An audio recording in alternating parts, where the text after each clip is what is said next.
નમસ્કાર, આપ જોઈ રહ્યા છો નેશન પ્લસ ન્યૂઝ. હું છું આપની સાથે હેતલ ભગત. કહેવત છે ને કે ચોર ગમે તેટલું છુપાય પણ ક્યાંક ને ક્યાંક બાકોડું પાડે છે. પણ સુરતના રાંદેર વિસ્તારમાં એક એવા ચોરે હાથ ફેરો કર્યો છે જેની મોડસ ઓપરેન્ડી સાંભળીને તમે પણ નવાઈ પામી જશો. આ ચોરે સોના ચાંદી કે રોકડ રકમની નહીં પરંતુ મોંઘા અને બ્રાન્ડેડ બૂટ ચંપલ પર હાથ સાફ કર્યો છે.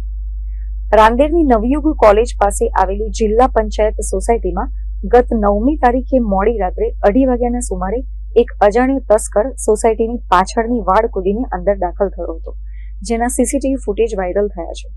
સીસીટીવી ફૂટેજમાં જોઈ શકાય છે કે આ ચોર લૂંટના ઈરાદે નહીં પણ ખાસ પગરખા ચોરવા માટે આવ્યો હતો. તે પોતાની સાથે ખાલી કોથળા લઈને આવ્યો હતો. સોસાયટીના અંદાજે 60 જેટલા ઘરોમાંથી 48 ઘરોની બહાર મૂકેલા શોકેસ તેણે તપાસ્યા હતા.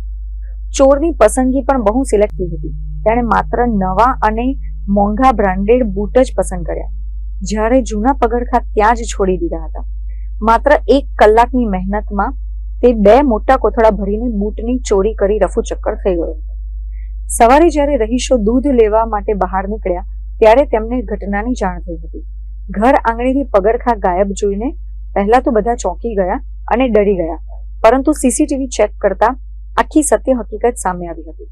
જો કે આ મામલે હજી સુધી કોઈ પોલીસ ફરિયાદ નોંધાઈ નથી, પણ સોસાયટીના લોકોએ સીસીટીવી ફૂટેજ વાયરલ કરીને આસપાસની અન્ય સોસાયટીને સાવધ રહેવા માટે અપીલ કરી છે.